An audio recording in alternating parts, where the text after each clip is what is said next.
What's happening, everybody? It's Sean with reactions to the classics, and today we got a Belle and Sebastian full album reaction to their album Fold Your Hands, Child, You Walk Like a Peasant, brought to us by friend, longtime supporter and patron of the channel, Ian.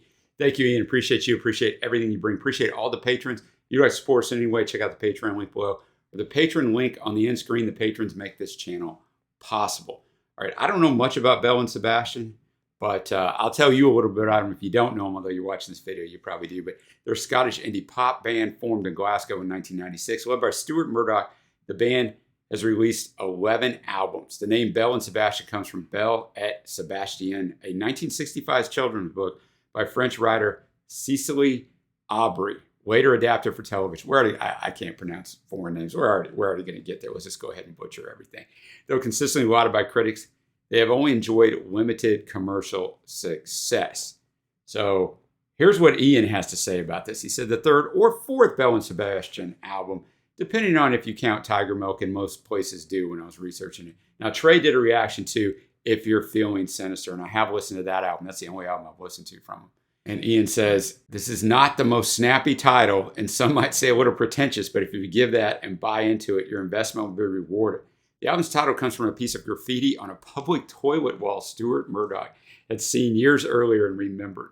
Probably my favorite current band now, Ian says. REM are no more, and this album is like an old friend, one that I like. I like that in parentheses. Yeah, I hear you there. He said he's seen Belle and Sebastian more times than any other band except for David Devant, and I was already addicted in 2000, so I'm biased. But this wasn't a popular album, only making it to number 10 in the UK, although I found it was their highest charting album to date at that time. But sold comparatively well in the US, number 80 and over 100,000 copies, as Belle and Sebastian gained a bit of a cult following stateside, which is where I am. The songs were often not very upbeat, to say the least. It had poor reviews, and I had low expectations, but I love this album. I just found they introduced many stylistic changes on the album, such as organic string sections and more songs with lead vocals by other members of the band, and I'll note those when we get there. It's the last Belle and Sebastian album to feature bass player Stuart David, who departed the band after the album's completion. The twin sisters pictured on the cover are Icelandic musicians. Boy, here you go again. You want to see me butcher something? Gaioa and Christine Anna Vladidorstor, both from the band Mum. Okay, hopefully I've got my quota of butchering names. NME gave it an 8 out of 10. Pitchfork, 6.7 out of 10. Could have been worse.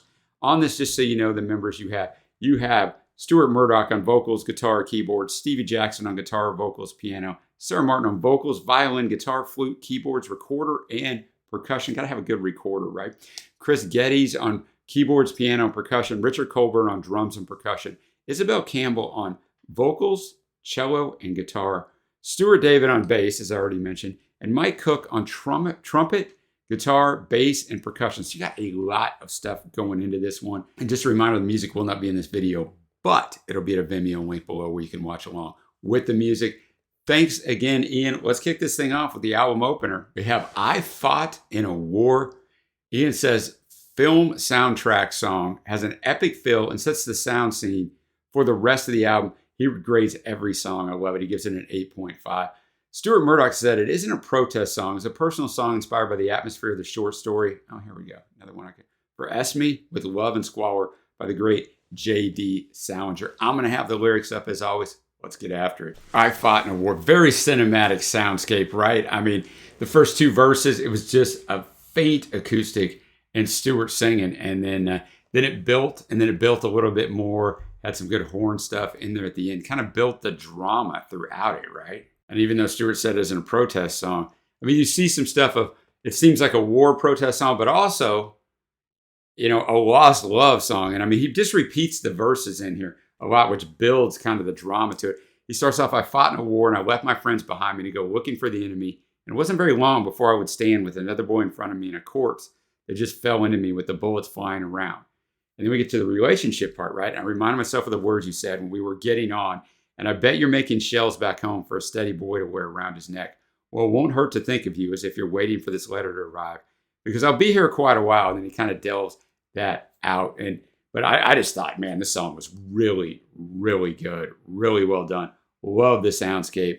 Love the lyricism and just Stuart's voice and the way he really took us through this song. Next up, we have The Model. Ian says, I love a bit of harpsichord, a male duet, a typical Belle and Sebastian storytelling song. He gives it an 8.0. It's Stevie Jackson on here duetting with Stuart Murdoch. Just a little FYI. The Model, great coda at the end of this thing. Just really enjoyed that. The soundscape. Definitely the harpsichord sound. And there's some great percussion on there just underneath that recurring driving of the song. And it's all these things. Like, they don't go light lyrically. There's a lot of lines and verses in this song. Tells a nice little story. Some of it a little bit abstract, but he's talking about the model, right? He's talking about the model and, probably kind of how he's never going to have her, but some different things at the start where I'm like, I don't know who you're really talking to. And then it kind of delves into the model. So somebody who's heard it a lot more than me might be able to tell me more what it's about, but it doesn't really matter because the soundscape was fantastic and it kept me enthralled with the lyrics. Now I'll go to the third track. Another duet. We got Beyond the Sunrise. Ian says, another duet, this time quiet and slow. This song is a grower. Initially, I didn't find it interesting, but over the years, I appreciate the sound of the strings being scraped as the acoustic chords change. He gives it a 7.5. We've got Isabel Campbell duetting with Stevie Jackson on this one. So no Stewart on this one. Beyond the Sunrise, definitely very sparse. Arrangement-wise, I did like the difference in the male and female voices in there, the contrast on it. And immediately I think they want you to think, or at least envision, at least I do, of Joseph of the Bible. Right? Joseph was traveling with a heavy load. His dreams were broken and deep sorrow flowed from his brow. Closer to sundown, he prepared to rest, set down the burden lay upon his chest. Then she came, and then Isabel comes in singing, Sir, come to me and I will keep you warm. Taste hope in my skin and faith with the dawn you will rise. At the end, Stevie basically talks. Joseph was sure the liquor had caused his dream. His eyes were sure that heaven was not her scene. She was no saint. And then Isabel comes back in there and sings her verse. So I didn't love it. I liked it though. And I can see how this would grow on you. Almost a cinematic here, almost a haunting towards the end wherever it plays out and kind of ramps up with that instrumentation. So that was a nice touch. Next up, we have Waiting for the Moon to Rise. Ian says, an echoey song that makes the most of the variety of instrumentation available. Apparently, Stewart knows exactly how he wants his songs to sound before he goes into the studio, which in a song like this amazes me as the instrumentation develops the song as much as the music itself. Not the strongest vocals, but used well, a 7.5, and Sarah Martin is singing those vocals on this one. That was a quick one, Waiting for the Moon to Rise. The arrangement on it was absolutely great, as Ian said, the way it built up and the diversity of it, and the song itself, Waiting for the Moon to Rise. She loves this guy, but he doesn't love her back, but she's waiting for the moon to rise. So she says, in her dreams, the things I'm wishing for keep coming true. So the diversity on this album already, just with the different lead vocalists and even the arrangement, even though all the arrangement is dialed back, it's definitely different. Let's move on to track 5. We got Don't Leave the Light On, Baby. Ian says, most of my friends found my love of Belle and Sebastian and Radiohead odd because all their songs are so depressing, in parentheses. But to me, exploring the range of human emotions is exactly what music does best. I 100% agree with that.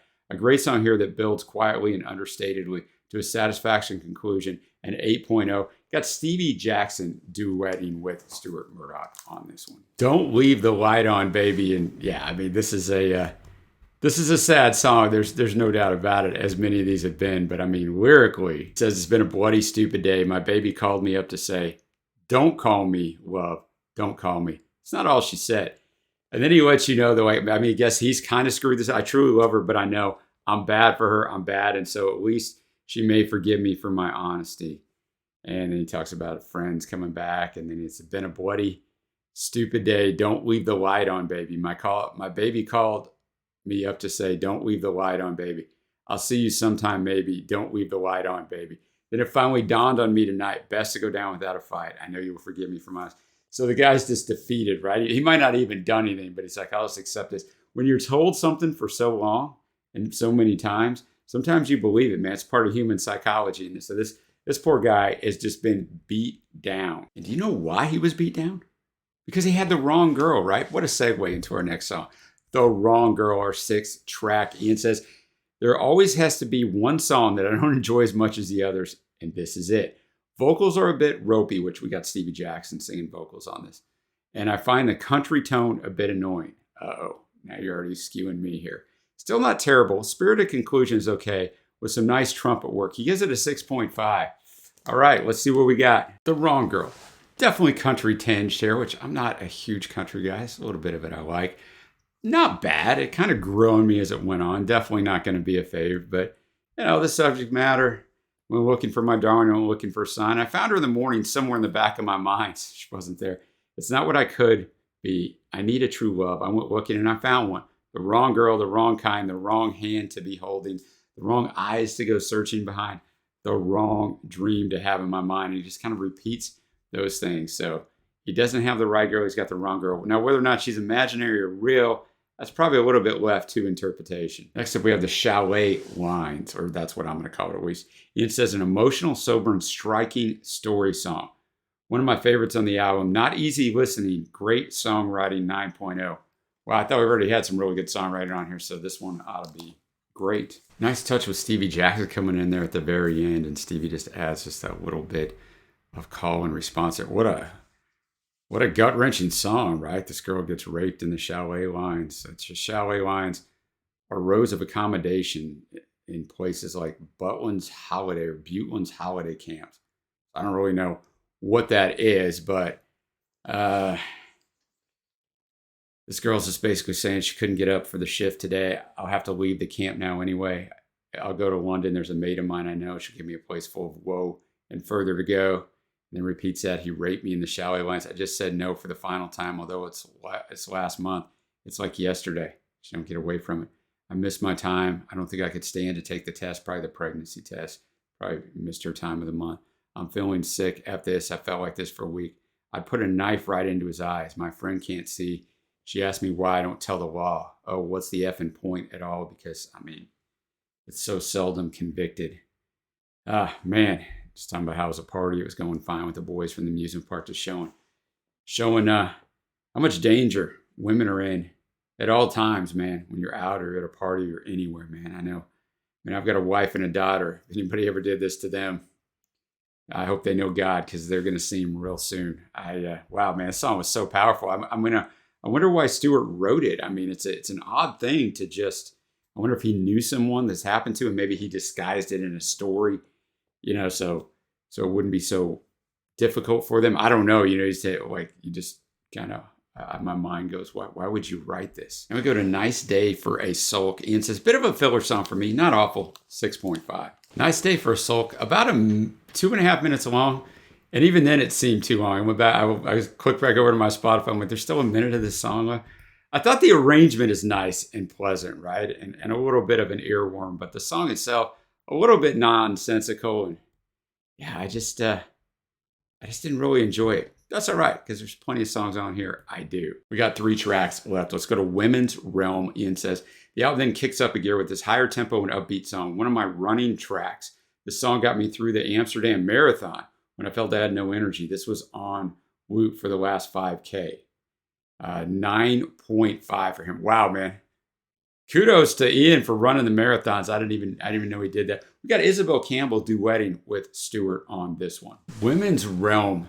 Great arrangement on there. Just all kinds of stuff going on. Thought Stewart's vocals, and then you had some layering and some background stuff there. Isabel comes in a little bit. That song just really worked. I don't know all of it. Like, there's so many lyrics to take in, to kind of understand what it's about. I know towards the end, he's like, are you coming or are you not? There's nothing that would sort you out. There's nothing I could say or do. You're going to crash. I'll set the bales in front of you. Are you coming or are you not? There's nothing that would sort you out. An interesting way of life. Deny yourself the benefits of being alive. So I think he's calling out to this girl as it goes through with using this, the towns are abandoned across the river. But don't hold me to that, man. But I liked it. Our penultimate track, we got Family Tree. Ian says another solid song with some good instrumentation at 8.0. We got Isabel Campbell singing on this one. Family Tree. I think we finally had Sarah's recorder on that there towards the end. I don't know, but lots of instrumentation. I thought Isabel did fine with that. A little bit of dreamy vocals. Might have went on just a little bit too long for me, but I liked the songwriting. I liked the sentiment of the song.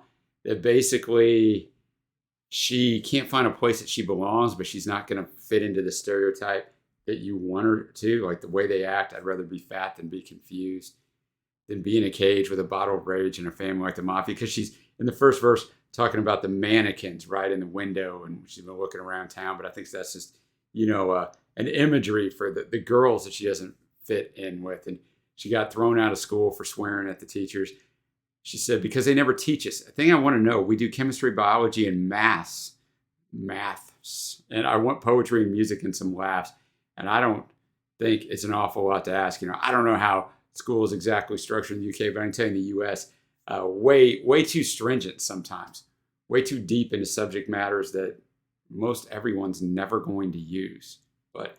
And I used to be in the school system, but as a teacher and a coach and a principal and a superintendent, but I won't go down that road. And it's just at the end, she's like, if my family tree goes back to the Romans, and I'll change my name to Jones. If my family tree goes back to Napoleon, I'll change my name to Smith. If you're looking at me to be an accountant, then you will look, but you will never see.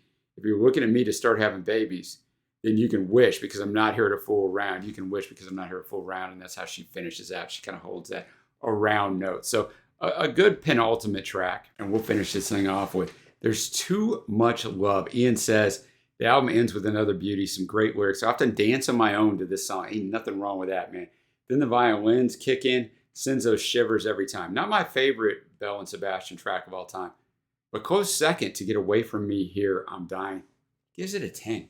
Let's go. There's Too Much Love. Great coda to finish this album out, right? Great way to finish with the violin there, which we had Sarah, of course, on the violin. I really enjoyed this song.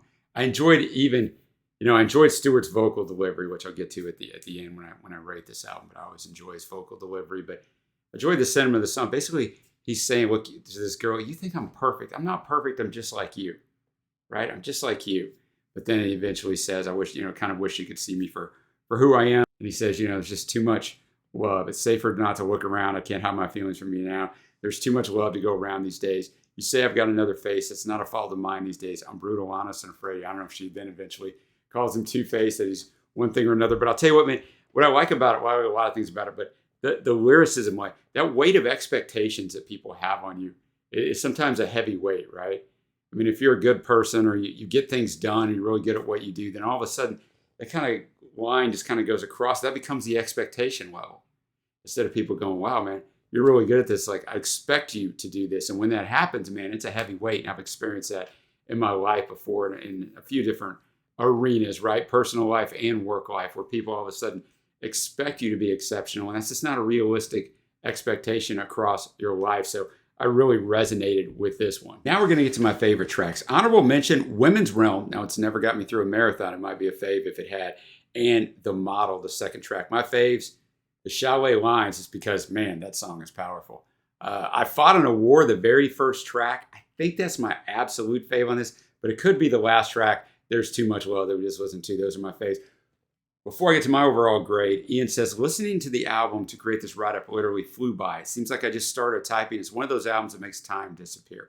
Overall, Ian rates the album an 8.5, one I frequently listen to as a whole and have a number of the tracks on my playlist to this day. And that's kind of the staying power of an album, right? If you have many of the tracks on playlists this day, because there's albums I'll rate sky high, but that I would never listen to again. For me on this album on first listen, I'm going to be at a 7.75. I can see with the soundscape how it could grow on you and get much higher for me because I like good songwriting. Stewart, great songwriter and great vocalist. I enjoy the other people on here some. You had Stevie, you had Sarah, you had Isabel.